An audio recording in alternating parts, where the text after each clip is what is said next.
So first up, we have Bhavish Bhai. He's from Austin, Texas. He's a software developer with Oracle and was born and raised in a family associated with the mission, so AWGP.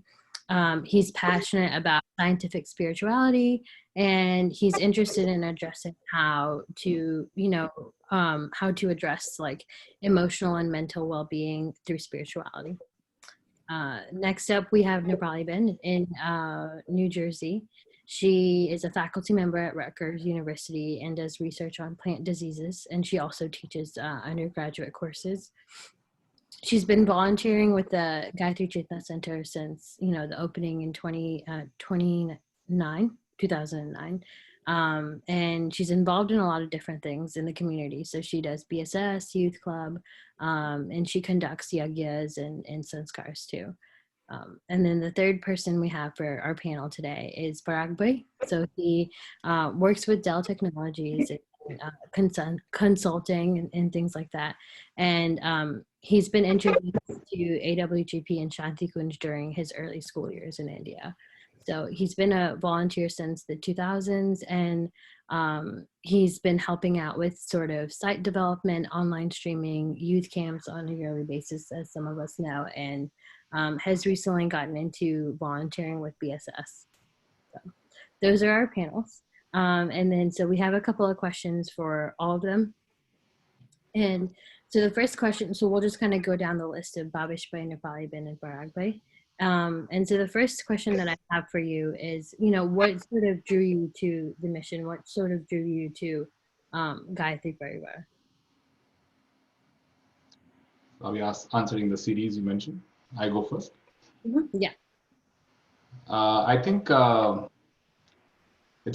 have not been, my life has not been such that the mission was introduced at certain point in my life.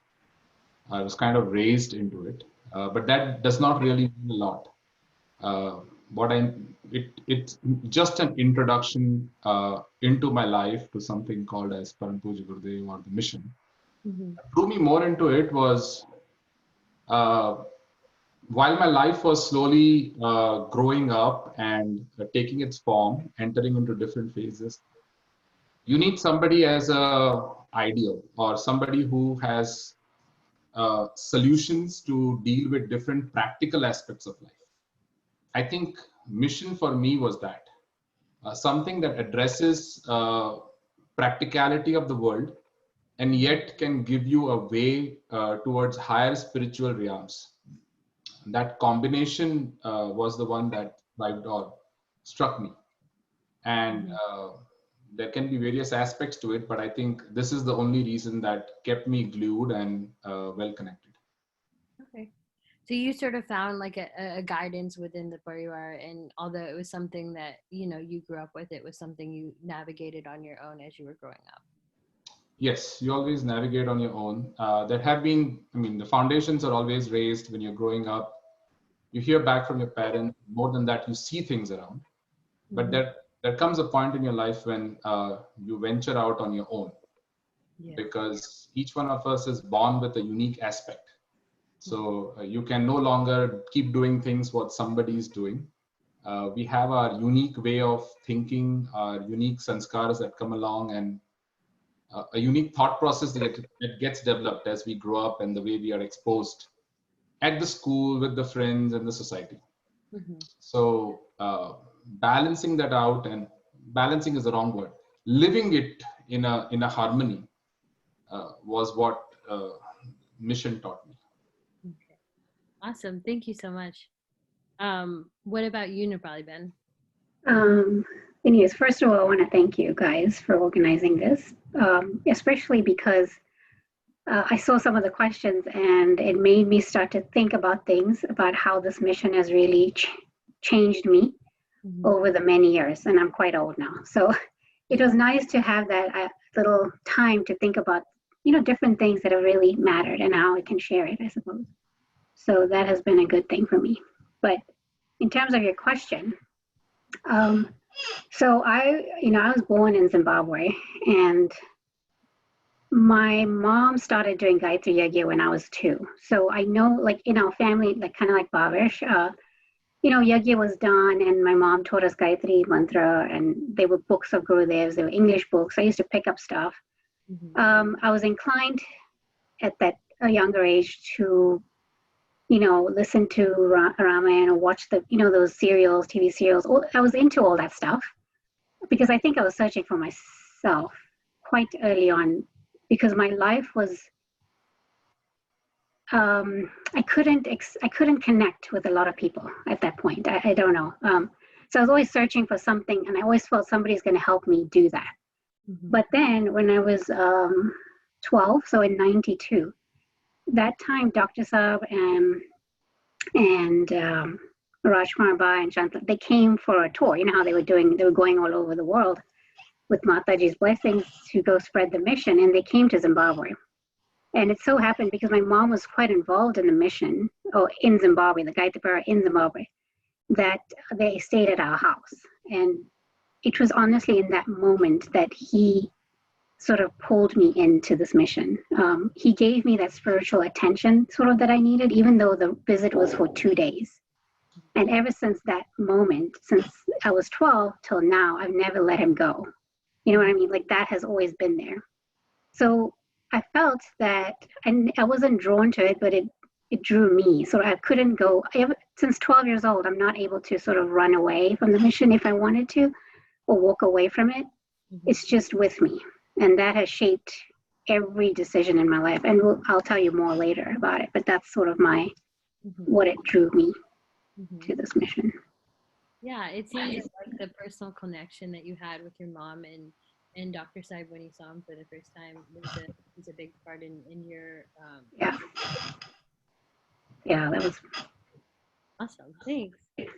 What about you, Parag Bhai? Yeah, so I was not born in Zimbabwe or was involved with the mission since childhood, but around, I think, 8th or 9th grade, my mother, she drew me to the mission. So we took a trip to Shanti Kunj. So she was involved. She's always been religious, and you know how moms are, right? Usually. So we took a trip to Shanti Kunj, and I was kind of forced to say, okay, there'll be some fun stuff there, just come along. So I go there. It's a 9-day shibir. I spend most of my time in the computer lab over there. Back then, right below the place where we meet Dr. Saab and Gigi today, in the computer lab. So the biggest thing I think in terms of attraction was, as soon as you enter there, you feel like you are in a different world.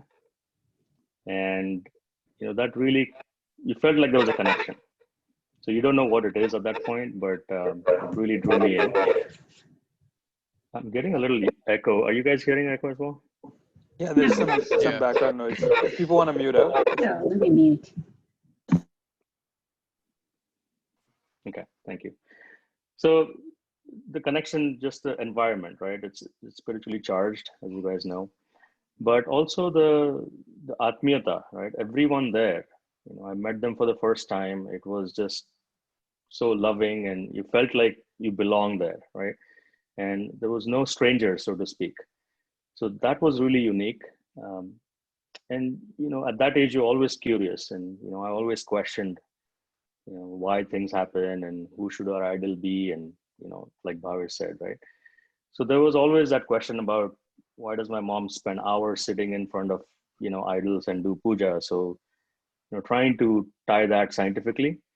So the message was, hey, look, there's enough literature here, spend some time with it and try to figure it out. So I think it was a bunch of different things: the environment itself, Shanti Kunj, the people there, and third, Gurudev's literature. I think the literature made the biggest impact, in that whatever I read at that time felt like it was written for me, or for what I was thinking at that time, or what I was struggling with. And more specifically, it was the book Main Kya Hoon, or Who Am I, or What Am I? That book is kind of the stepping stone, I feel, for everybody that's seeking something in the spiritual domain or realm. So those aspects really just struck a nerve with me, and felt like, okay, there is there's something strong here and I can pursue that. So just since then, it's been, a journey. Thank you for sharing. I think the part where you're like, you think when you read something that you think that Gurudev is talking to you. I feel like I've heard many people feel that when they're listening to Chinmayji like do a lecture or something, it's like, oh, I was just thinking about something like this, or I wanted to ask him this, and that question gets answered in that lecture. So I feel like for many of us, situations arise where we feel like we're really there for a reason. Yeah. Okay. Well, thank you guys. Does anyone in the audience have any questions for us?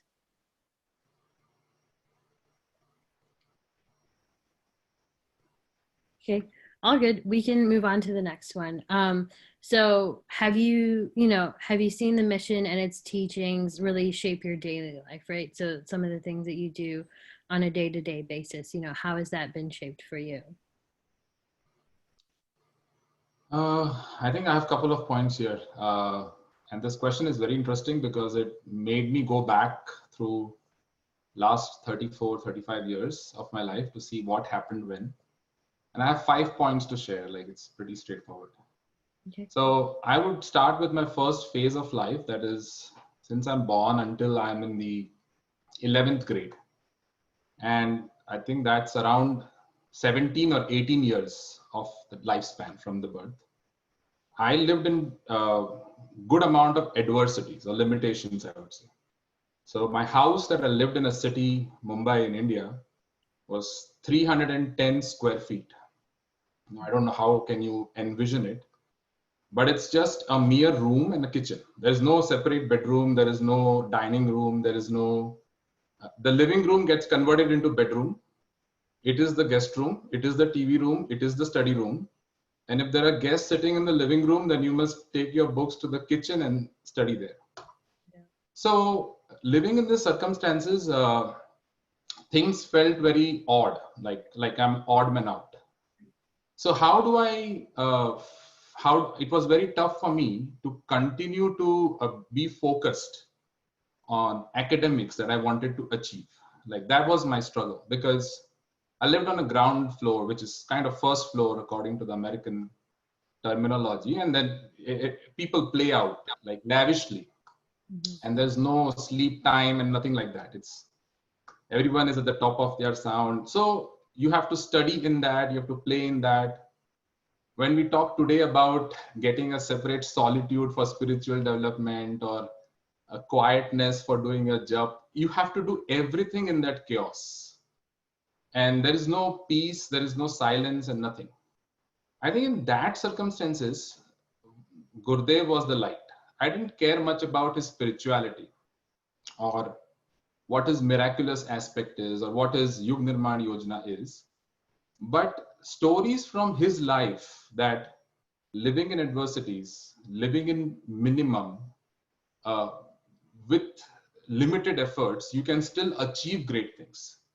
That was the entry point of Gurudev in my life. Like that's why I loved him. I was not able to find an example that can continue to inspire me. But what I read from his literature, as I was not interested in reading more about Yagya or anything, I wanted to read him so that I can associate and take this level of inspiration. And that has been amazing. Like that is the reason I've survived those years. And for me, there was one statement that was a part of his book, and he said, your limitations should be converted to tap. Tap is a Hindi word. In English, it simply means penance. It is your tapascharya. Live through it, and you must continue to work. That was my spirituality. I don't know how did I interpret all of those things at a younger age, but I was not comfortable enough to speak these things out to others. So my only source of communication was Gurudev, and that too only through his books, that too only through certain stories of his life.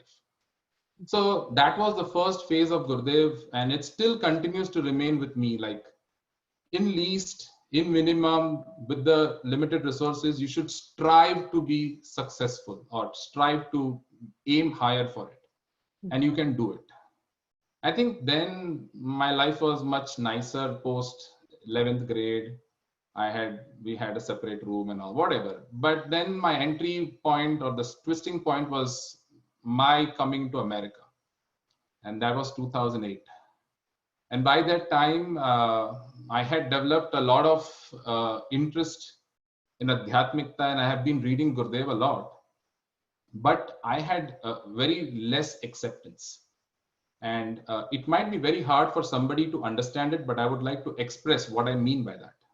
So growing up in India and coming from a home which was devout spiritual, surrounded by people, and reading Gurdev, where he constantly writes and speaks about addictions and the way we eat, the way we think, the way we are supposed to do things, America was a shock for me, which means the friends that I came with from Mumbai who are very simple, they did not hesitate to smoke weed or eat beef from Taco Bell. It was very okay for them. And I was completely lost because it felt, how do I live with them? And so basically I started to disconnect. My problem was I started to disconnect, and Gurdev had to fix it. So which means the quality I was lacking was wider acceptance. It was very low in me. So anyone who did not resonate with the thinking that I had developed, it was not Gurdev's thinking, it was my interpretation of his thinking, I started to disconnect them from my life. And that I used to take it in a positive sense, which was disastrous. And if I would have continued like that, I would be a loner. So this went on for 2-3 years, and I could realize what I'm doing. Like I understand that I need an acceptance, but I can't do it. It's very hard. I think that's when again he was a role model, and I ventured into his literature again, not to understand Adhyatmikta or spirituality, but what it means to connect. And there are many examples from his life that touched me or that inspired me at that time frame. And I could develop that acceptance that it doesn't matter what your food practices are, how you live. And being in the mission, it's very important that acceptance has to come. Mm-hmm. At times when it's not about food and practices, at times when people even turn around completely and you may not even expect them to behave. And this is the reality of the spiritual world. And those teachings took me until 2012 when we went to Yesomite, when Shraddha Doc came in, and we were all invited to attend a small camp there with him. After that camp, the third thing that I struggled with was positivity. So I don't know if people venture out these things, but I know many people in Gayatri Parivar, there's a constant notion to ask question that when is Yug Nirman happening? It's 2012 now. Somebody will say by 2020, everything will be great. And then now in 2020, the same people will ask, is it all stupid? Like nothing is happening. So they will say 2026, by 2026, everything will be fine. And I feel by 2026, again, this question will be same. So this thing started to creep in a lot in me, that do I even understand what is change of era if we are not seeing it technically? And I was in New Jersey at that time, and fortunately, a lot of folks used to come from Shanti Kunj. Those who lived at the time with Gurdev and they had spent time with them, one unique thing that I found in conversations with them is they had a very positive attitude to look at things. And I do not know how did they develop it. And I did not know a mechanism. His literature was not helping me. So I want to say that I have not put any efforts there. I used to pray to Gurudev every day that inject me with that positivity that these peoples are exhibiting. And I think I can see things around. And this is again a very important aspect of my life and mission. And even on the spiritual path, because on the spiritual path, you cannot expect that adversities are not going to come in your personal life, in your social life, and any other life. Mm-hmm. But the idea of the show must go on is very important. And the show can only go on when you know that there are positive things waiting ahead. It's the matter of taking actions. So that helps me a lot to deal with all the mess around, whether politically, socially, nationally in India or America or globally, and yet be completely convinced that we are moving towards a great era. It's a lot of efforts that I went through, and it's the grace of Gurudev. But that's my third learning, I would say. Mhm. The fourth is I think I've always been like that, but I've identified that one has to be very, very, very ambitious. Now there is a thin line here. Typically, when you hear Gurudev and people, not Gurudev, but people who guide or speak about their life, they typically, the Hindi word is Mahatvakanksha, and say that to be in the spiritual world, your Mahatvakanksha should be as low as possible, your desires. But I kind of felt like there are two aspects to it. One is external, one is internal. So externally, you should be as contentful as possible. Like, okay, I need a house, I need a bed to sleep, and I need some gadgets or whatever. A contentment has to come there. But internally, one has to be very ambitious. And that ambition is to drive or grow and help fix yourself, help grow yourself. So you should not be content with what you are internally. And I think that was the third thing, which I kind of, it's not just about the mission, but many other missions that I have seen on this planet.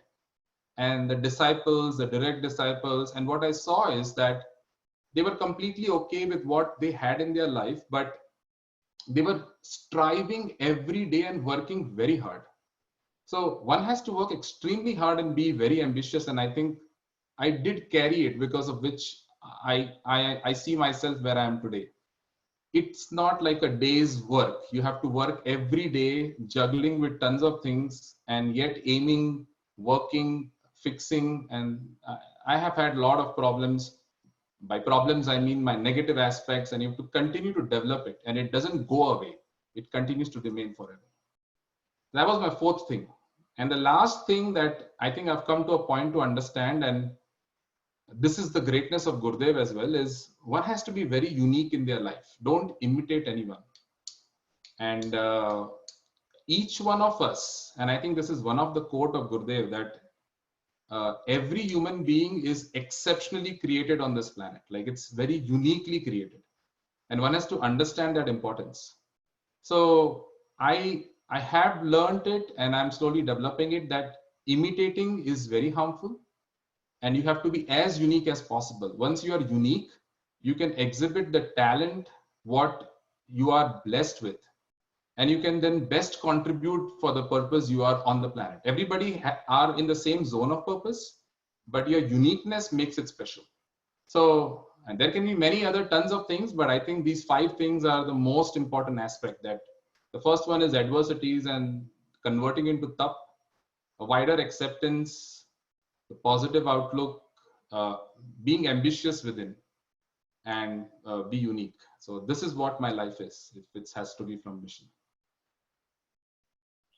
Thank you so much for that. I think you spent a lot of time really doing introspection and like finding your own journey within the mission. So I think it's really helpful that you're really able to express to us, you know, what that difference looks like over time. Thank you. Thanks for sharing. Rupaliban? Parashvar, that was pretty well said. It was really nice. But mine was a little opposite, I would say, from Parash's experience, only in the sense that while I was connected to the mission, right, from 92 with Dr. Saab, the literature of Gurudev and Gurudev himself didn't appeal to me. Like, I couldn't connect to him at an emotional level. Mm-hmm. First of all, the literature is in Hindi, and there were translated books in English, but I think we all can say maybe the recent translations are probably better, but 20, 30 years ago, it was really hard for me to understand. Like, I couldn't connect emotionally to any of that stuff. So I'm on this, I know that this mission is something that I'm pulled towards, but I have no one to give me direction or anything like that. So it was a tough journey for me. And I always feel like in my younger days, I was quite lonely. Loneliness was my downfall, I suppose. And so it was always trying to come up with thinking, you think a lot, you think about things and you try to see how it fits with you. My parents were really strict, like really strict in terms of, especially because we were 3 girls, so you couldn't do so many things. And, living in Zimbabwe, there was a community, Indian community, but when you go to school, you're with the other people, not just the Indian people. So there was a lot of influences, things like that. So you're always questioning things. You don't know what you want to do fun things, but you can't do fun things. So there's always that every step, and so in the beginning stages, like high school, even in college, I went to college in South Africa, and I remember I used to have Gurudev in my room. I used to have my mandir or whatever, like something where I could sit. But sitting there didn't help me. Like I didn't understand Gayatri. I would do the mala, but it's just a matter of doing it. Mm-hmm. It was just, you're just doing things and you're just hopefully trying to get by, honestly. And in few moments in that time, I would be able to see Dr. Saab once every few years or maybe write a letter.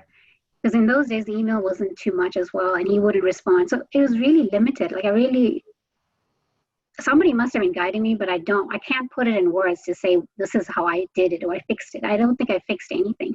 I just lived through it, honestly. Mm-hmm. But then when I came to America, that changed a lot as well for me. I came in 2000, and this is where I could at least, if not understand the mission, but I could mix with people in the mission, and I could do the aradhana, the seva, right? Like the camps and whatever, right? Things like that. So that had helped me a little bit.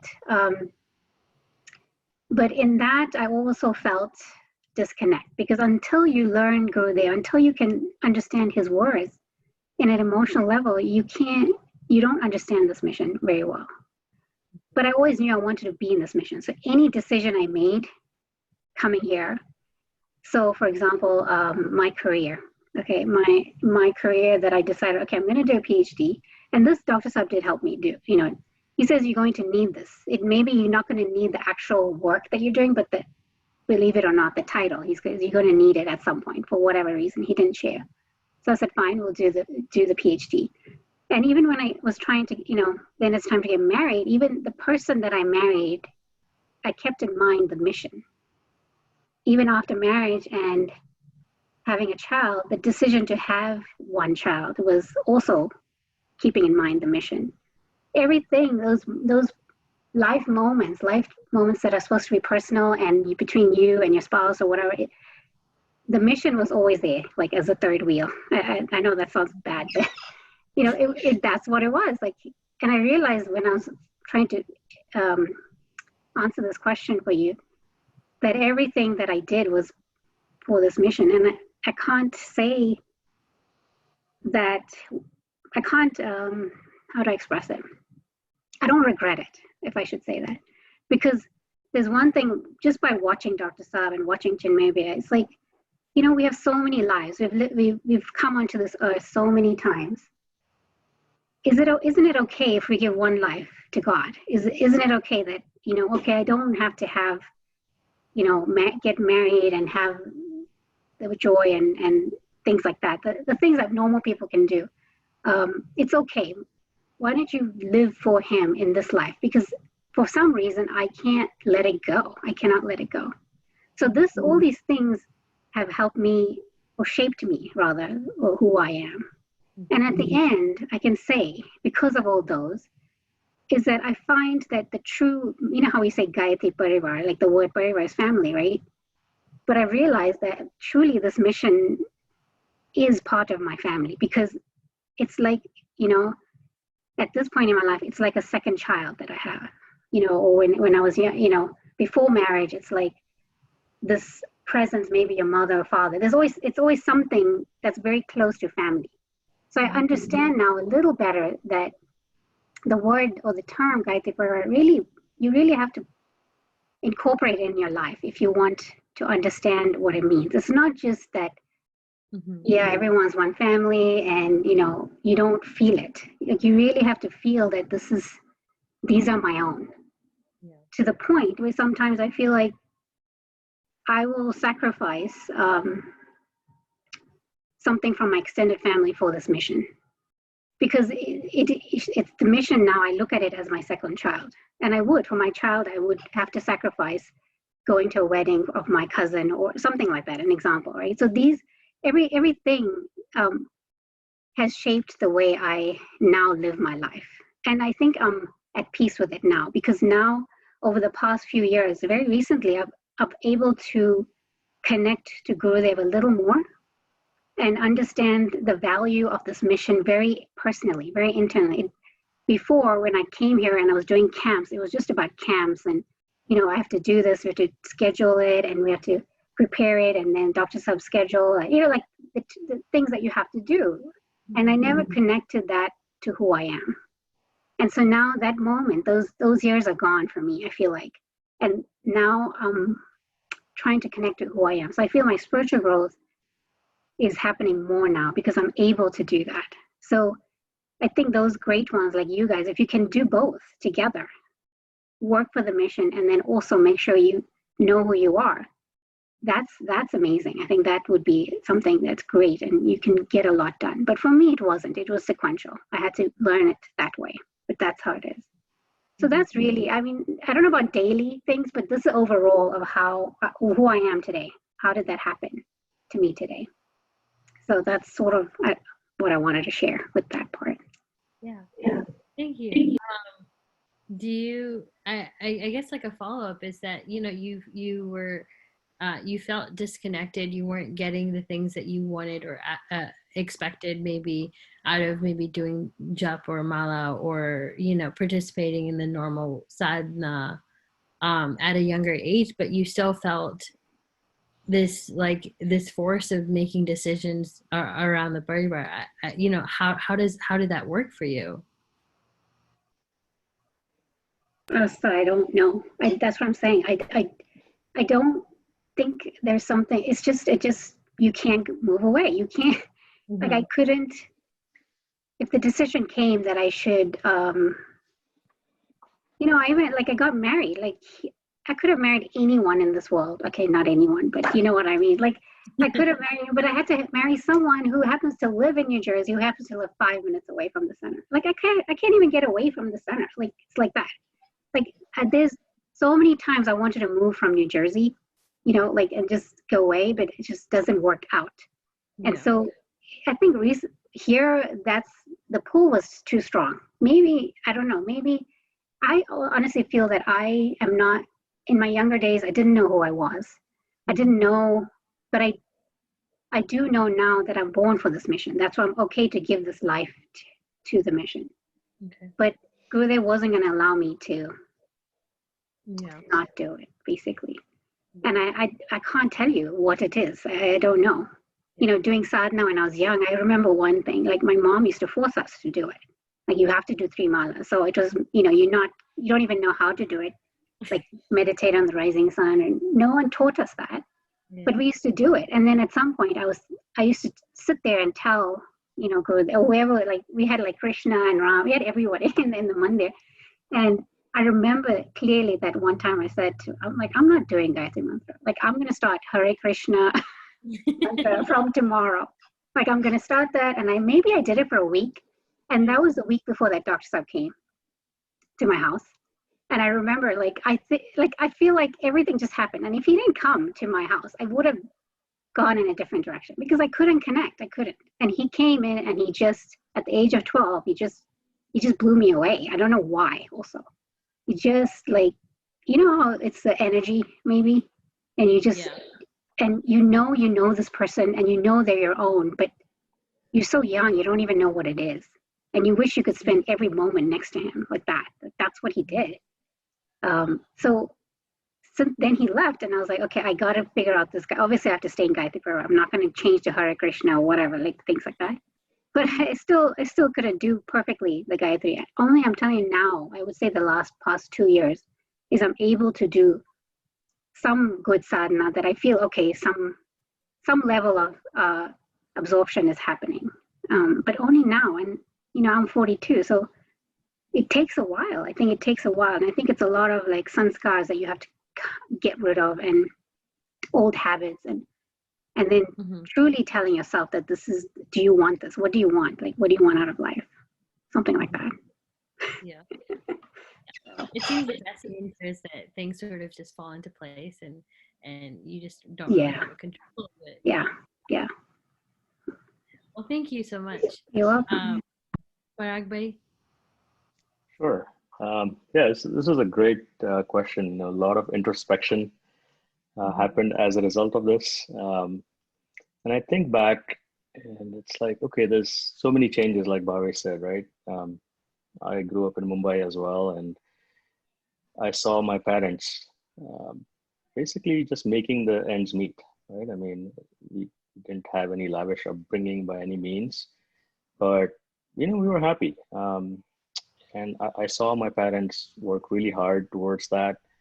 And I used to question why for everything, right? I mean, my mom used to do puja and all of that. And I was like, why are you doing this? And she would say, because it gives me peace. So I figured, you know, getting peace must be an important thing, right? At that time.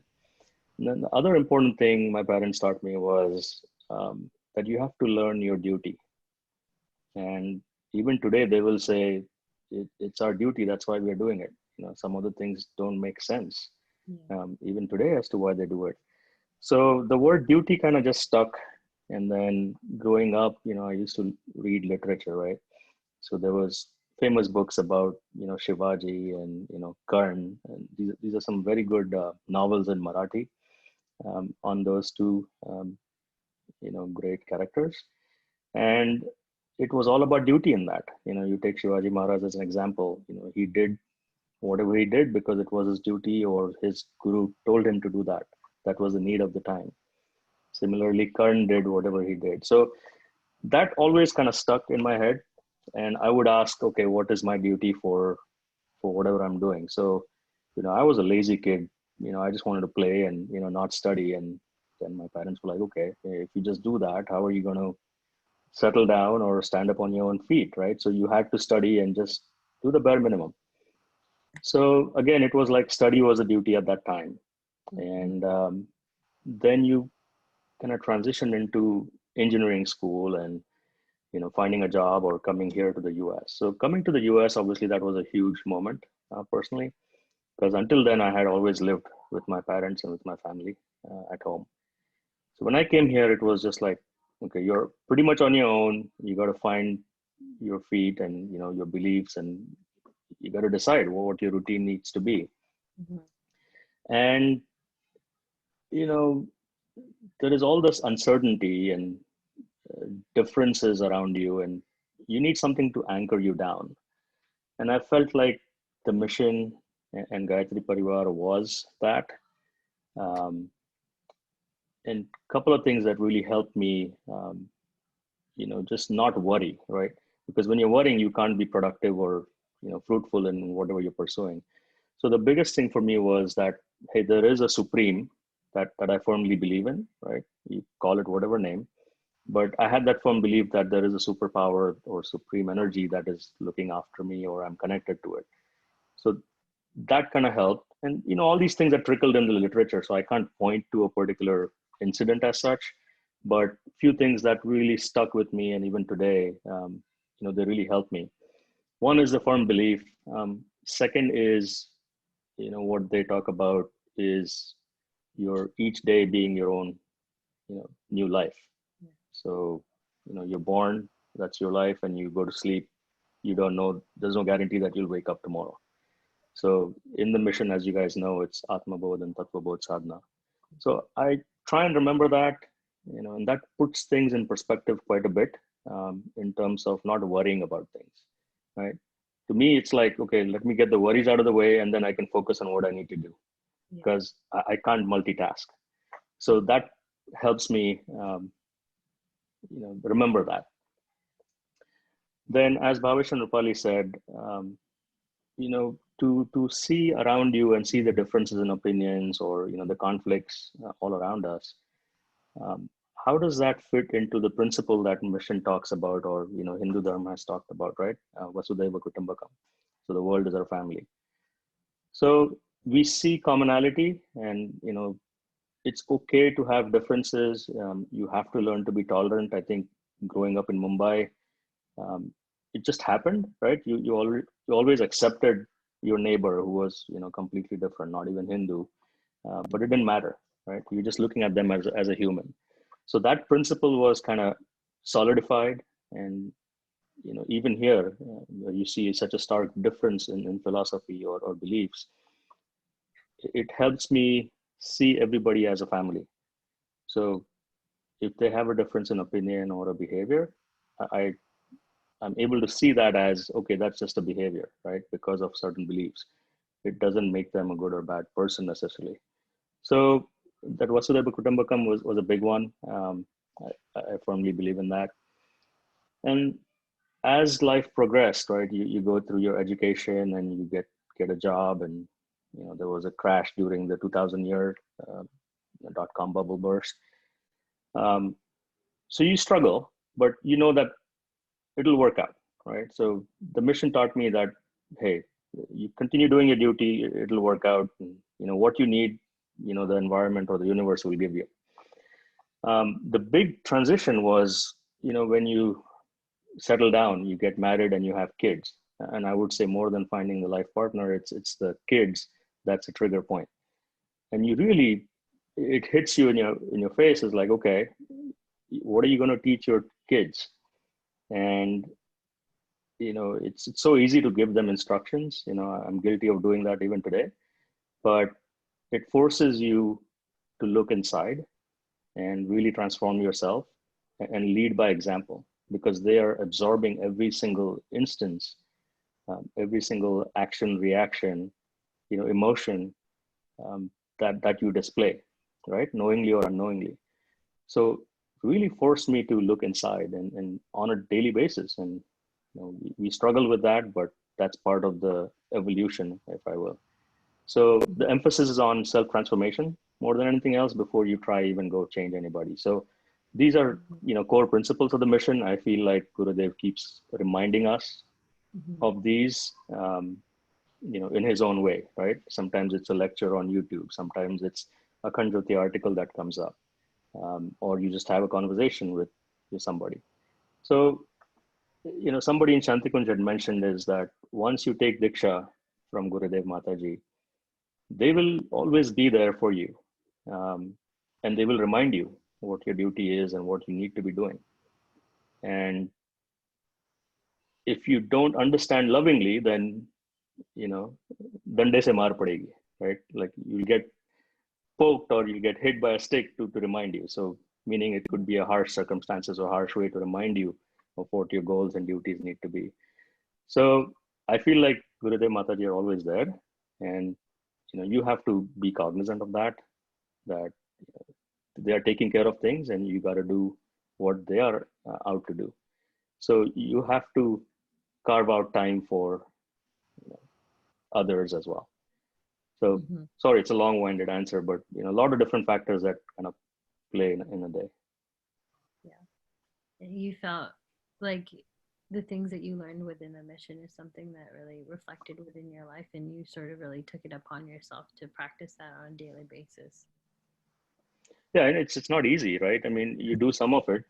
When I was in school here, I could only do mantra lekhan because, like Nupali said, I couldn't just sit down with the mala and focus. It just wasn't working out.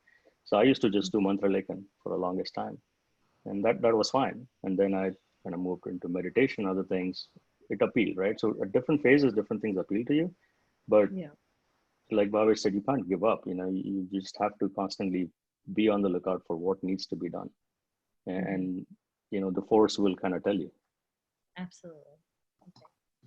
Awesome. So again, I have a couple of questions that you guys have prepared for, but I have a question here from an audience member. So I was thinking maybe we can switch over to that question really quick. They're asking, so it's based on research, and so there's a category called spiritual but not religious, SBNR. So I was wanting to hear your thoughts on that identification and maybe how that relates to scientific spirituality, and sort of being able to practice religion without really the not practicing religion with spirituality?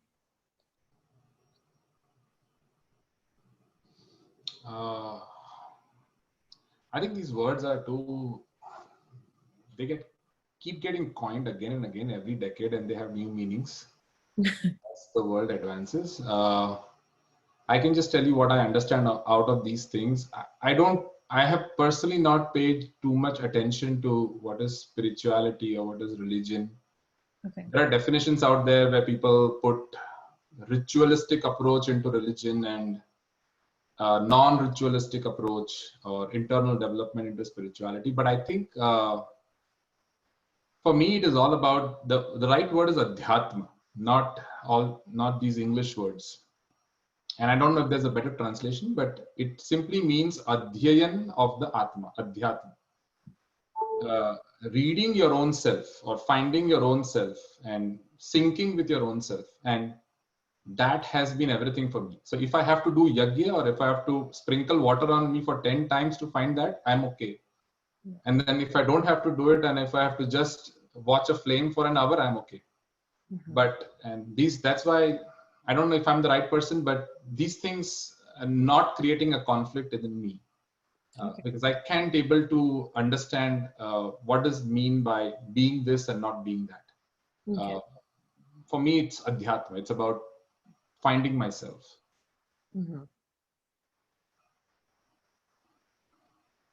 So if I can, I think from that question, we can say that maybe the rituals or religion sort of helps you get to the spiritual essence of yourself. And I think they're tools, basically, and that's the thing. But the tools are never the showcase. You know, the tools are just there to help you figure out who you are. And I think maybe the problem is that people who don't understand that they make that the big thing, the ritual, and then there becomes this disconnect with the young generation, or people who don't understand that. That's why I think if we understand that, I mean, for me, that's what it was. Like Bhavesh was saying, like when I do yajna now, and each process is not the actual physical sprinkling water, but it's about how clean I am outwardly. Or you're taking 3 sips of water, but then I can imagine, okay, now my emotional body is getting purified. So maybe I should start thinking more differently, or things like that. So they all have spiritual meaning. Every ritual has a spiritual meaning. How you do it, what tools you use, I think that's your own decision. So that's. Yeah. I see it slightly differently. I feel like it's all about spirituality. I mean, religion to me is just a label. Saying it loosely, but it's like, okay, you're looking at the sun as an example. And I've always had this image in my head is, you're trying to reach the center and there are million rays, and those are your journeys, individual journeys to get to that same point. So no matter what your label is, whatever your path is, it truly doesn't matter. You can label it as a ritual, you can label it as, whatever you want. If you are thinking of the end goal and you are always questioning why you're doing something or why somebody is calling something good or bad, like why yagya, right? So the key thing is to really question everything. Do a yagya because your parents are telling you, but you try and figure out what happens in that process. Why was it created? What's the background for it?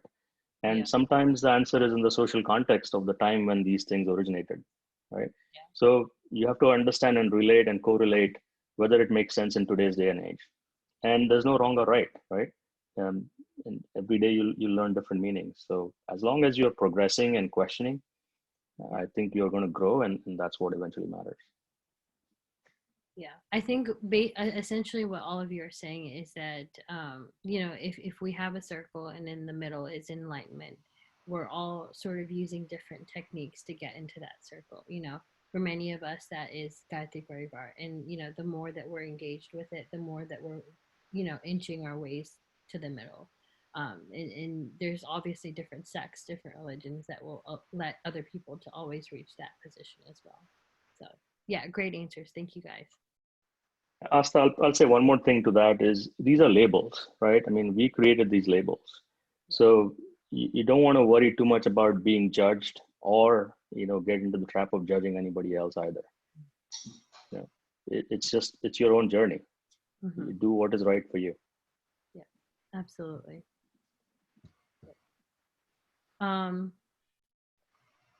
So what have you learned through your own journey that you wished you knew 15 years ago?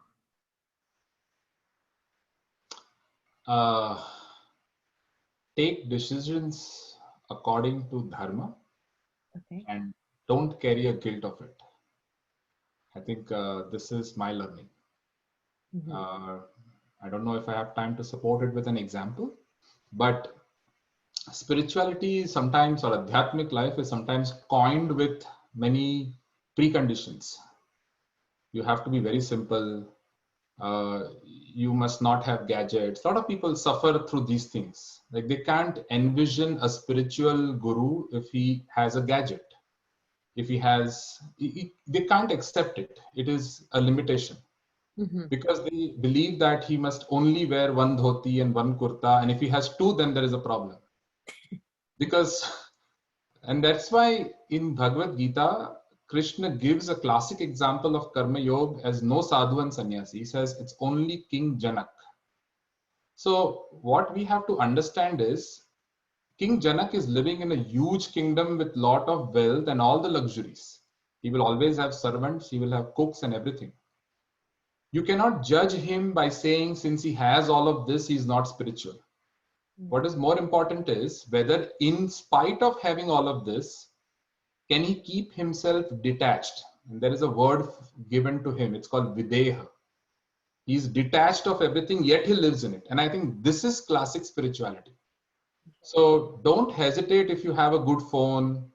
That doesn't make you less spiritual. Like you don't have to be different. Always remember that whether you are walking on the path of dharma and whether those things create any guilt within you. If they do, then it's a problem. If they don't, then move on. It may be a problem for someone and not for you. And that's my learning. Thank you so much. Nepalian? So I don't know. I think the first one, maybe I wish I knew about sadhana more because of where I am today. I wish I knew how to do it and what it was 15 years ago. But with with that said, I think that where I am today is because of those not knowing so many things, early 15 years ago. I had to learn them the hard way, if anything. That brought me to this point in my life where I'm much more calmer and much more in connection with who I am. Mm-hmm. So if I would say then that bad moments that we occur in our lives, they actually harbor probably the greatest lessons of inner transformation. Mm-hmm. Like that's what I think we can learn even now and earlier on. So I think we have to stop preventing ourselves from feeling like crap or bad, and then we should also stop having friends or people around you that keep saying that everything will be okay in that bad moment, because I think that distracts you from living in that moment and allowing those negative moments to come into you and basically overwhelm you so that you can actually take that lesson and make it change within you. Mm-hmm. So really bad moments are there to, how Dr. Saab says in a lot of his lectures and Jimivya, that sangarsh, right? Life, you have to have sangarsh to have something, struggles to have something good in life. That is the basis of Hindu philosophy. Like our Eastern philosophy is that, it's okay to struggle. Like, it's not like, oh, I've done bad things in my life and my life's bad. And, they connect it to your past karmas, people who don't understand that. But it's not that. It's the lessons that we want to learn. So I think bad moments, they're good for us, and they're the greatest teachers to transform us. That's what I wish I knew maybe 15 years ago. So. Awesome. Thank you so much. Yeah, so 15 years from now, it's like 2005. This is when I think we had our first youth camp, right, Nepali? 2004. Harrisburg. Yeah, yeah. So, you know, we were kind of, I would say we had a strong fire in ourselves at that time. We were like, okay, we must do these things, right? And we've got this task in front of us. So let's complete it. Like, let's make the most of it. And you didn't really care about, you know, what was working against you at that time. You just wanted to do the best and just make it the best and the greatest. So there was this thing that, okay, we knew what we needed to do, and we should do it quickly, right? So I look back, and you know what I learned there was it really takes time for something good to happen. No matter what your intention is, you have to give it time to grow and you know, come to fruition, if you will, right? I mean, we've done so many youth camps, and you know, I mentioned that because of the time frame. And you know, first camp was good; it was okay, but you know, we had our ups and downs. So patience to me was a big one. Had I known that, you know, better at the time, I think I would have approached the situation differently. And Mhm. along the same vein, um, what I wish I knew then was how to build and grow a team, right? So there's a lot of emphasis on self development and self growth, and that's invaluable, no doubt. But when you are working, you're doing any aradhana or any kind of service or any task, it is far more beneficial if you can do that collectively with a team. You know, I'm not saying gather 100 people, but you need to do, you know, more than yourself. Invariably we find ourselves, or we found ourselves in situations where, okay, I'll just do it all because one, you know, nobody's going to understand, or nobody has the time, or not the same interest. And we feel that all the time, right? Check it, I'll just do it, you know, and it'll be fine. I don't have to explain it to anybody. But that has a downside, right? I mean, you can't possibly do everything, number one.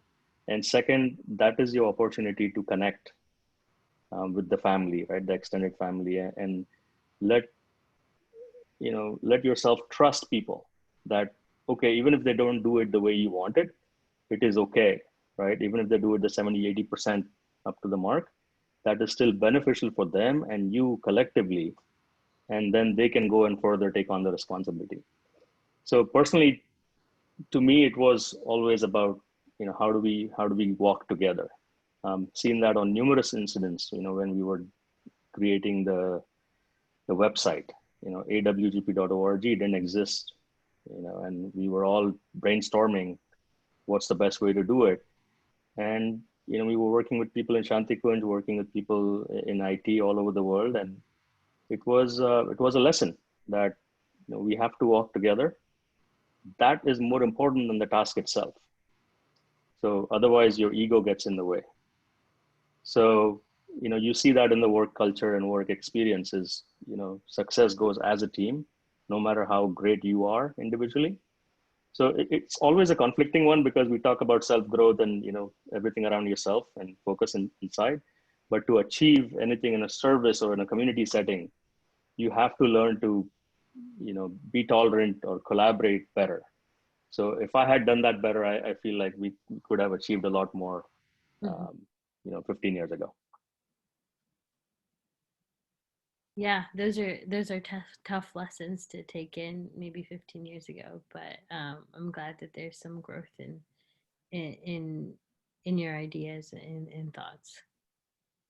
Um, Moving on to the next question is more on a personal and a professional note. Um, how do you all negotiate your values and culture within the workplace? Maybe even perhaps an experience where you had to educate your coworkers about your identity or your culture. I think it's been very rare where I had to negotiate with my values. I've never had an event where that happens.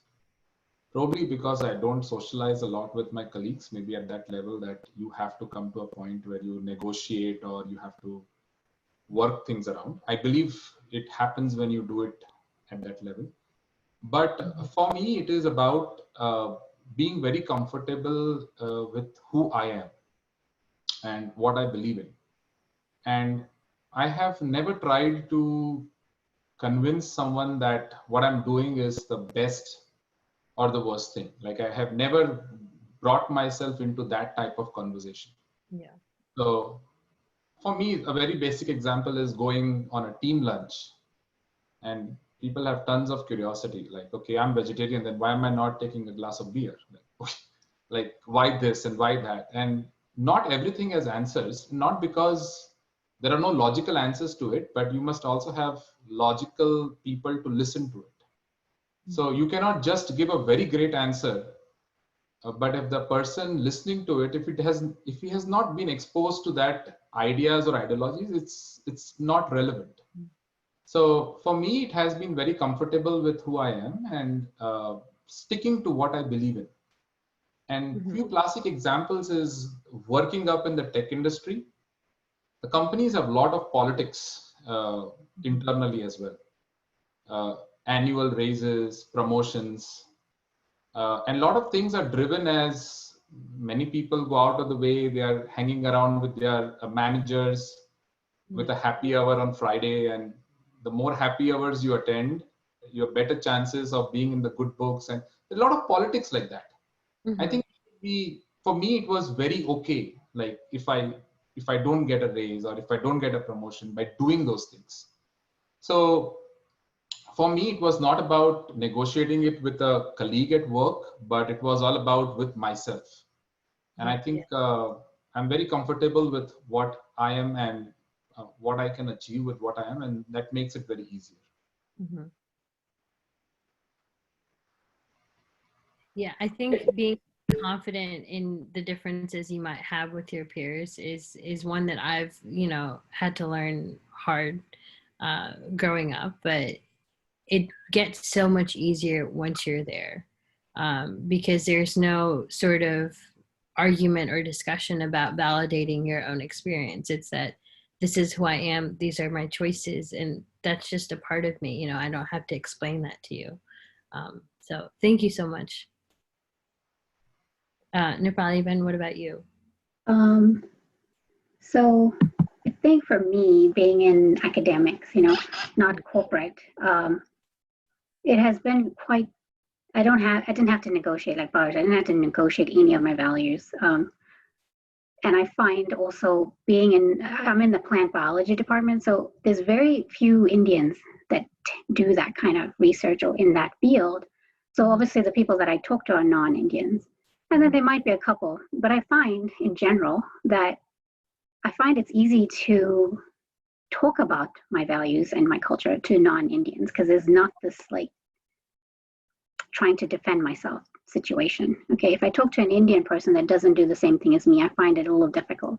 But that's beside the point. I mean, so at work, colleagues are very curious. They ask questions, right? Like what you do in the weekend, or like Bobby said, like if you have a Christmas party and you're not eating, well, you didn't order any vegetarian food, so I can't eat. And then it's like, oh, right, okay, we need to. So those kind of things come up.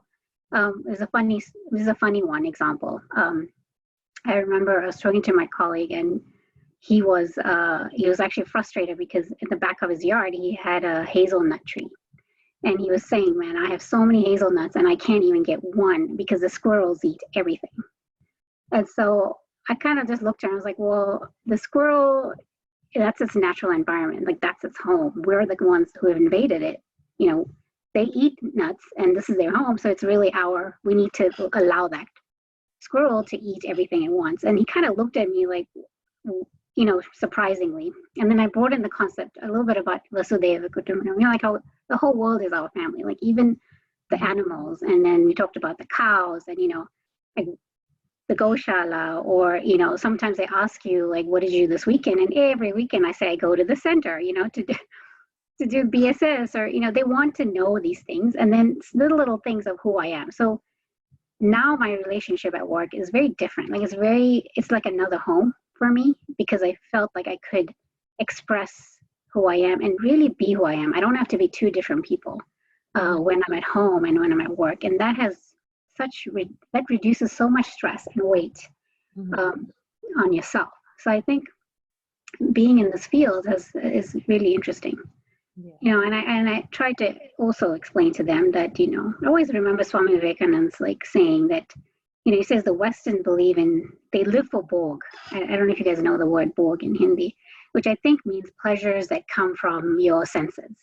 Whereas he says our beliefs is we live for Yog. Okay, so that's that oneness that comes beyond the senses. So when, Bhaveshwar was talking earlier about it's okay to have the cell phone and to see someone, like Dr. Saab has so many gadgets and whatever.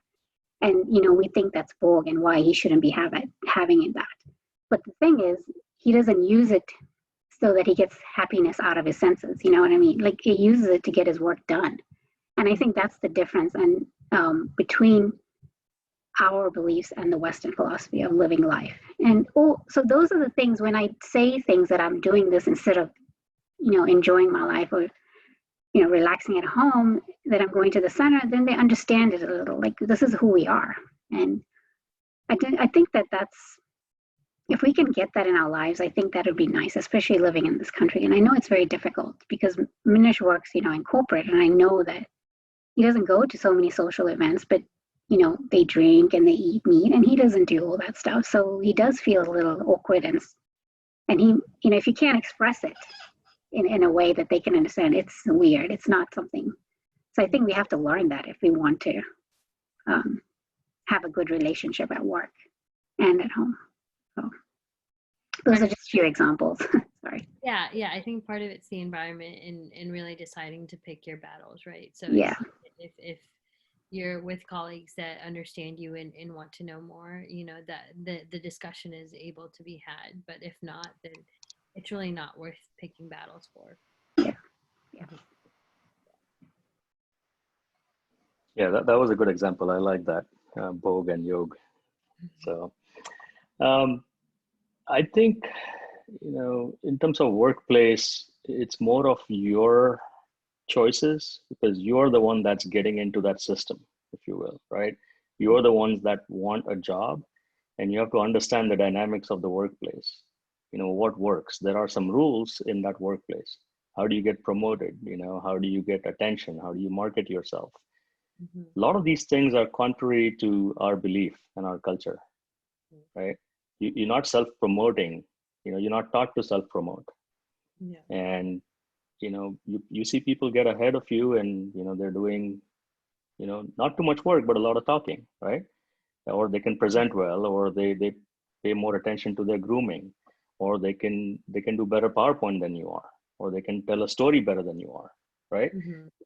Obvious examples, but you have to understand that those are the rules of the workplace, and there are exceptions, right? Every work culture is different, but more or less to progress, you have to understand what those rules are and then decide whether you want to follow by those rules or not. So that's a personal self-reflecting struggle, right? If you don't follow by those rules, then don't expect those results. So that's kind of my negotiation internally with my values. Second is in terms of what people talk about you or your identity. I think Bhavesh mentioned it. It depends on who you're talking to. It's easier with non-Indians. If they truly care about that question, then they will attentively listen to you. If it is just like a social, hey, they just want to answer whether it's religious or non-religious, then the conversation ends, right? Why don't you drink or eat meat? And that may be enough. But people that you really form good friendships with, or they truly are genuinely interested in you as a human, they will understand, and they are actually interested in learning about our culture. And you'll be amazed to find out that they have some practices and beliefs that match with what we do, right? Yeah. In terms of being more aware socially or environmentally. And unless you connect with that person one-to-one, you will not find that out. So I find myself guilty sometimes that, hey, I haven't taken the time to reach out and understand where that other person's coming out from, right? So there's a lot of that. And the biggest pet peeve I have is the stereotypes, right? Yeah. You see so many jokes about Indians and Indian culture and, whatever happens in India. So I had one good experience where I actually traveled with my team and leadership here in the US to Bangalore. So we have an office there. So I went with them and we spent a good, week, 10 days over there. And you just, it flips a switch in your head. It's like, you're a tour guide now. So, you just happen to explain things to them about how things are over there. Otherwise, they'll just make some assumptions or some remark and, nobody knows. So that to me was great to understand and explain to them why things are the way they are, right? Cultural, right? You take a simple example about being in traffic. There is chaos, right? In Bombay, in Bangalore, anywhere. I mean, people just drive wherever. And there are not that many accidents, right? Everybody is freaking out, in our car, right? It's all protected. You got seatbelts on, but they're freaking out by the scooters or the cows or whatever else. Yeah. And people there are just negotiating everything. So that, when I explain to them that, hey, look, you got to be aware of what's around you and then just work with it, right? Yeah. And when they understand that where that's coming from, that's more of a deep-rooted cultural teaching as opposed to just a practical adjustment, they start to appreciate those things better. So I think it's important to, one, identify the reason why somebody's asking you something. Second, then try and explain to them a little bit more. So, don't be afraid of mentioning the history or the background of where certain beliefs come from, right? They may laugh at it or they may not understand that. That's completely fine. But if you don't explain it to them, they will never understand, and that will go on. It's just like Fox or CNN, right? Whatever they hear on media, that's it. Yeah. You got to really get down to the root. And there are, I'm happy that there are a lot of people here that are open-minded and they are tolerant, and it works. So you got to take effort to reach out and make those connections. Absolutely. Yeah. You got to reach out to people that are really wanting to know more about your culture and the things that you're spending your time doing. Yeah. Does anyone in the audience have any questions for us? Or sorry, for the panelists?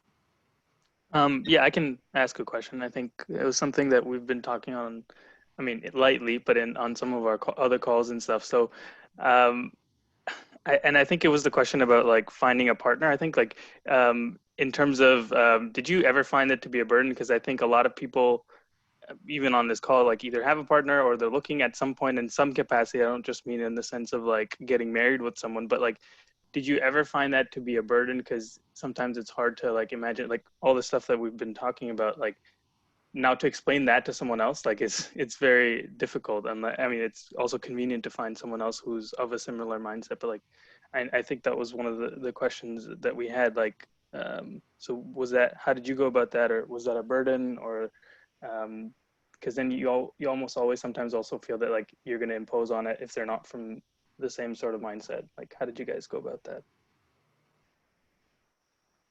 Is it for someone or it's a series again? Are you asking this question to someone specific or? We can ask it in the series. I think before you try and, try to think about what my partner should have, it's very important to understand what you understand out of Gayatri Parivar. And seek your partner in that way. So I saw the question there and it said,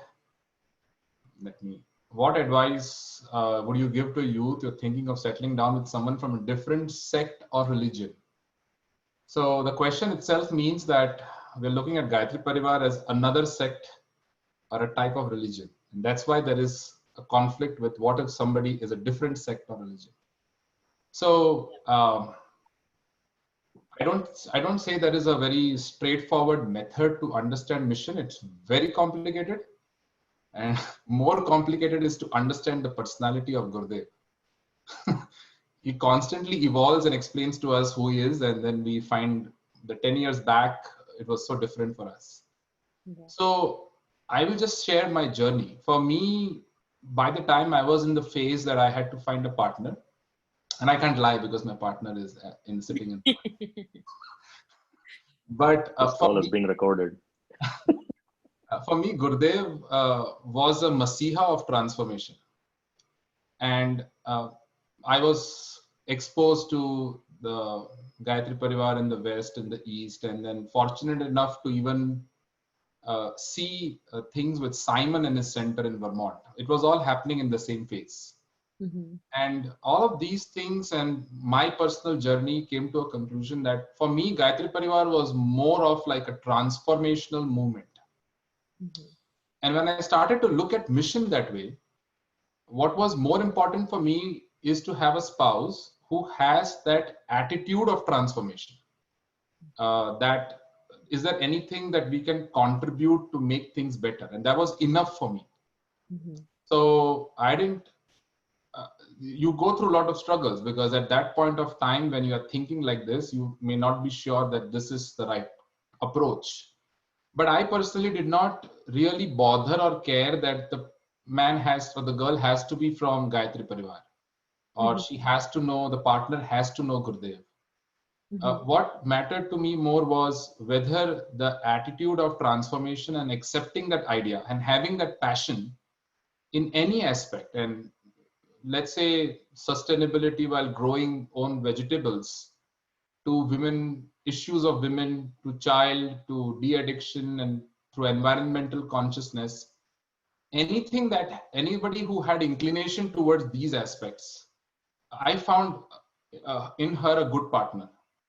And I think I have went through that route, and it has been a correct decision for me so far, and it will be. And that is what helped me, and that's what I would say. And that's why one has to identify before looking into the partner as what do you look as Gayatri Parivar. If you look as Gayatri Parivar as a sect, then somebody from Swaminarayan would be a big conflict, because then now there is a conflict of who should sit in the dais of your temple. It's not about that. We are not that. We are a movement of transformation, and eventually we care about the entire population to be transformed. So Christians are going to be Christians, and Muslims are going to be Muslims, and Jews are going to be Jews. Yet the attitude will be transformed, and that idea nurtured me to find my partner. And I think this aspect has made things very easy for us. I think that's a great answer, because I think Gayatri Parivar has a foundation that exceeds all sects and religion, and so if you can really find a partner that fits those ideologies, I think you're good to go. Not that I have any experience. So moving on, Nepali then. What about you? I think Gayatri Parivar has a place for everyone in it. You know, I because it's so vast and it's so dynamic, and you can connect at so many different levels. So I think, you know, you don't. It's not that you have to be a certain set of personality to fit in. But anyways, I wanted to start with that. But my story is quite simple, really. When I think I was doing my PhD towards the end, and my parents were like, you have to get married. And then even Dr. Saab was, you need to find someone, Mm-hmm. Very interestingly, Dr. Saab, I said, okay, so you find me someone, because I want to be, obviously this question, this conflict that, okay, if I marry someone, how am I going to do this mission work? Because remember, everything I did was this mission. So he did find me someone to look and at least talk to someone, and he was in the mission. Gayatri Parivar, very good, like involved in the mission. But ironically, it just it didn't work. Like, the one that he thought would work, Dr. Saab thought would work, it didn't work out. Which I thought was very interesting. It actually shattered something in me to think that, you had this whole notion that it's all together and everyone's one big family. But that thing opened my eyes to see new people and to understand people beyond this mission to find a family. And so then I went the traditional route. Your parents, it's the where you get arranged, but it's not arranged, and you talk to people. And so the Minish came along, and honestly, the first thing I said to him was like, what do you think of spirituality, and what do you think of Gayatri Parivar? And he was the only guy that didn't freak out when I talked about that, because most people were a little like insecure and, they just like, what the hell? Why would you talk about that on the first meeting kind of thing? But I wasn't just, I just was like, at least I need to know this part is going to be okay. So that's why I felt, okay, Manish was someone different in that sense. At least he gave the opportunity to think about it. And he told me the truth. He's like, I have no clue what that is. I don't know spirituality, and I don't even know what Gayatri Parivar is. So I said, okay, that's fine. But at least he didn't stop me or was like freaked out about it. So my thing with finding a partner was I needed someone that would allow me to do the mission work. Whether he wanted to do it, that was going to be on him. Like I didn't need that person to work with me, should I say. Yeah. So, and this is the case with Manish. Like, he lets me do what I want. And that doesn't mean that we live parallel lives. When it comes to the mission, he has his own connection because he comes with me to the center every week. He has his own like duties or whatever he wants to do. And I think that works for us, honestly.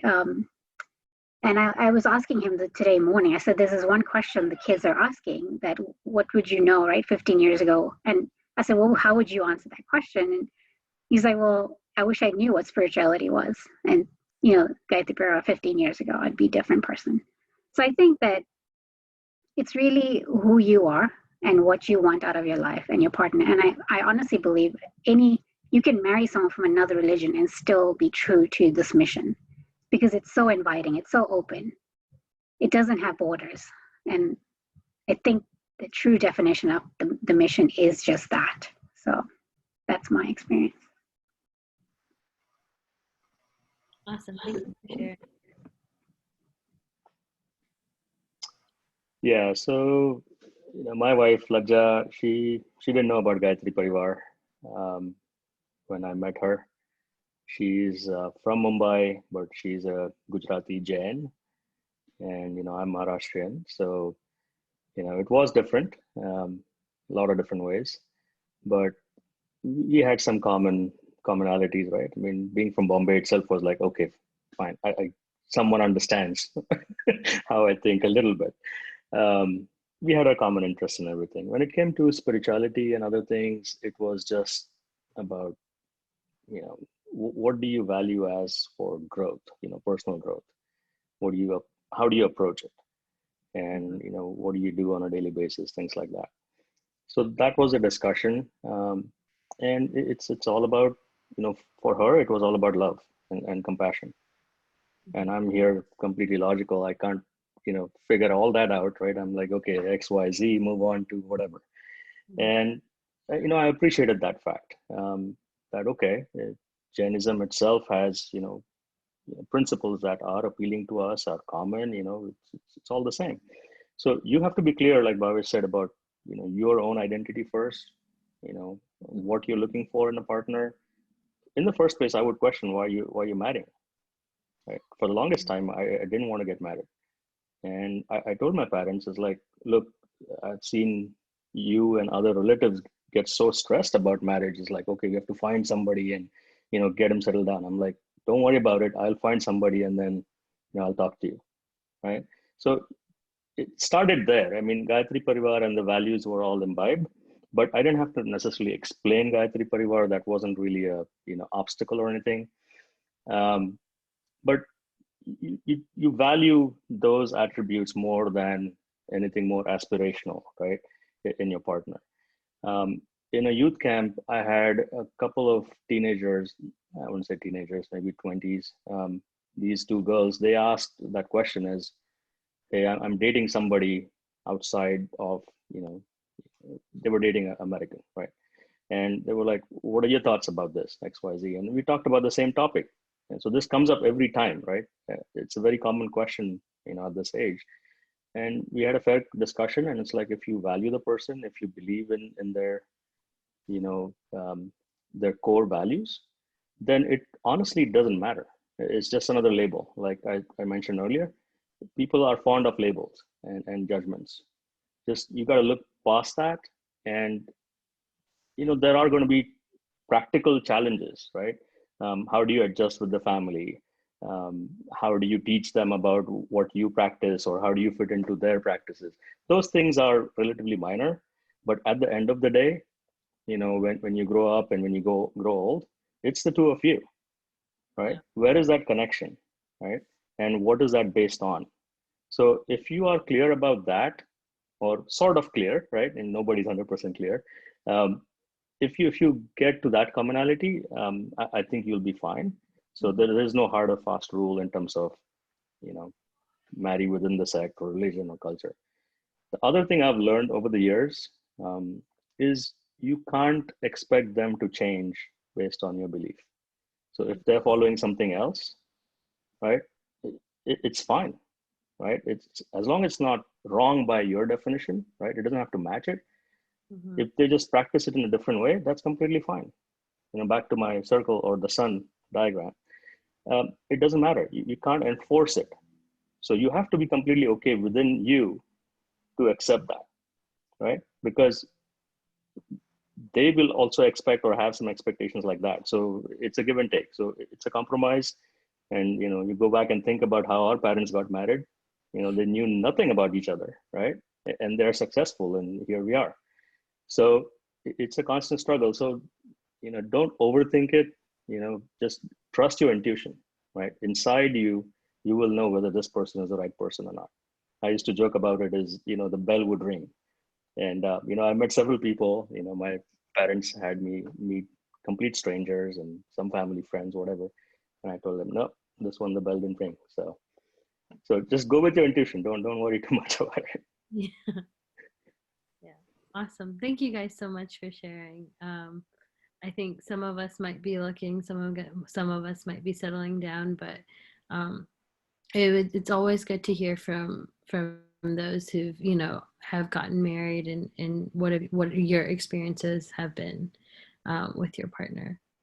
Does anyone, so we're kind of reaching our deadline, or we've passed it actually, but if there's any last minute questions, we would be happy to indulge in them. Anyone have any questions? Well, can I ask? Don't be shy. Yeah, go ahead. I'm curious about you guys as the youth, right? How do you guys handle this, growing up here and the mission? Like, how do you connect to it?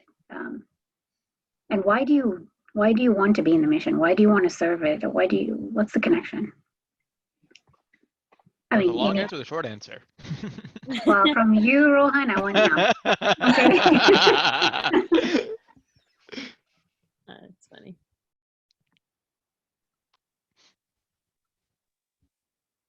I'm thinking.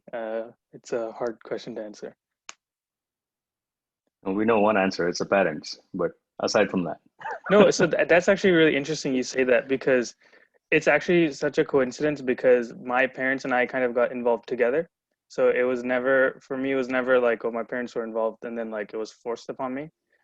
Actually, I like to joke about it, but like I like to joke that like it was me who got them involved, because like I was the one who went to camp, and then like they came through camps, and then like they got involved like that. So I think like, yeah, I really don't know how to answer that, but I think it's like, if I can like describe it in one word, it's been like really organic. Like it's not been forced, and like I have just like happened to like want to discover it on my own, and then it's just so lucky that my parents also want to do it. So it's like we're both like, everyone's like, oh wow, okay, cool, this is lucky. But yeah, I think yeah, but I think I was also gonna say like, I mean, I personally was relating to a lot of the stuff that all three of you said, like on a lot of the other questions. So I think that was really helpful to know that other people have been feeling something similar. Mm-hmm. Sorry, that was not a really good answer, but That's good. Well, it's a better answer than in 2008, doctor said put his hand on your back and then you were stuck. what was it called? Spiritual arrest? Yeah, that's Agamberji's words. Yeah. I think for me, my parents, so I was born in India, and since I was little, we've always gone to Shanti Kunj. Like it would be a yearly event, and it was just like this fun, like when I was like 6, it was this fun place that served good khichdi. It wasn't like anything emotional or anything like that.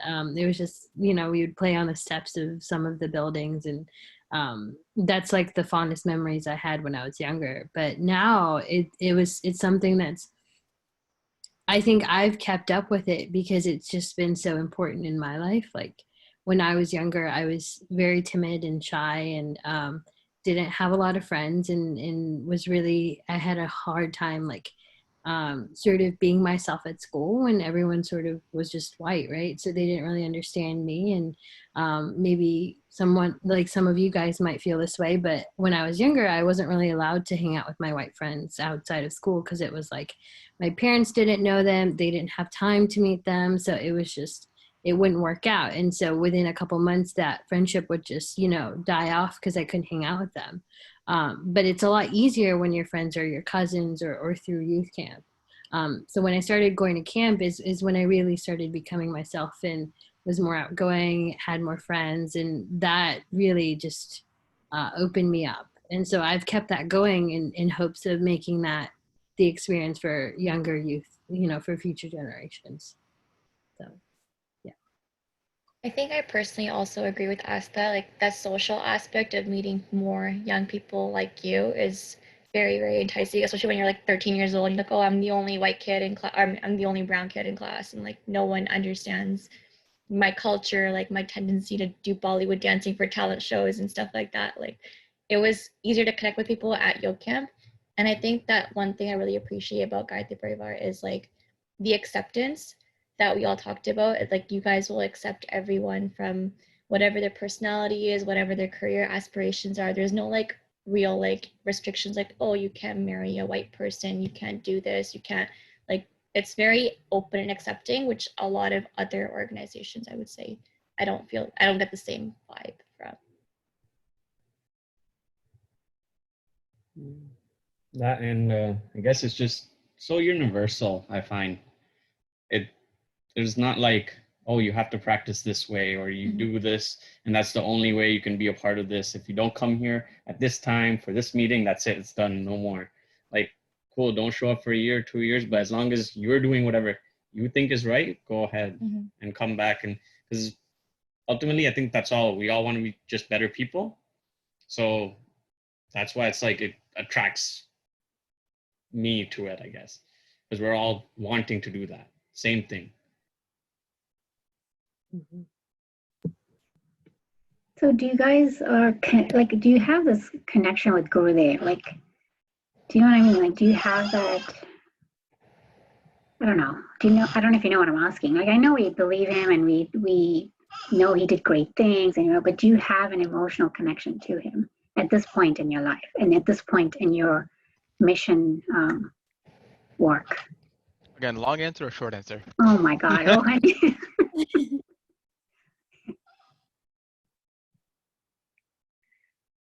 I guess I'm the asking, short answer first, Rohan. well, I'm asking this as well because, like I say, my connection with Gurudev is happening now, and I've been in the mission for so long. So I'm just curious, like, how do you bring him into your life, or do you have to? I don't know. Like, I don't think I personally have a connection as per se. It's more like the energy of like whenever you come to any center or like Shanti Kunj, that energy which is there. I mean, short answer, or I'll bluntly say, I mean, no. Like, I have no physical connection to Gurudev or Mataji.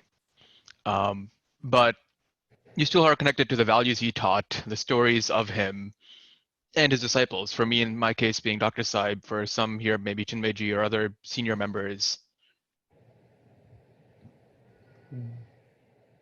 I think it's almost like you know, when a lot of times we say that, oh, like we're like, because let's say if you're born after he left his body, it's like, oh, like we didn't get to meet him, but like in a small way, it's even like a blessing because then you don't relate him as a person. Now you just see him as like a whatever energy, ideology, a larger being.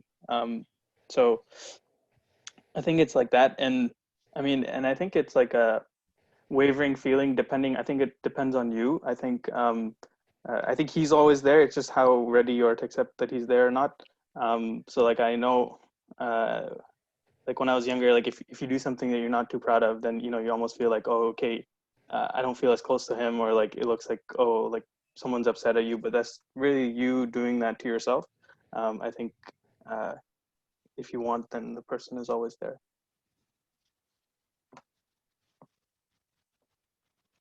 And I think it also like the attachment or kind of comes and goes. Yeah. It's not always like, oh yeah, I'm 100% committed. It's like I'm feeling it right now, and then like different parts of your life, like you start new work, or you're like in your exams or whatever, or something. Those times you wane off. It just happens. And then when you have time, unfortunately, I know it shouldn't be like that, but that's just the way I find life works for most people. Yeah. More so the sum of many small moments, not just one big moment that's ongoing. Mm-hmm. It's also different for a lot of people. I don't feel like everybody needs to have that constant, like it varies from person to person. Well, it's nice to hear these answers because, Gurudev always says, I'm not a person, but a thought. So I think that's what you're all saying, because you're connecting to his energy or his stories or something, right? So that's nice. That's good. And Or another phrase, it connecting to his mission, not connecting to him. Yeah, that's right. But I won't ask any more questions.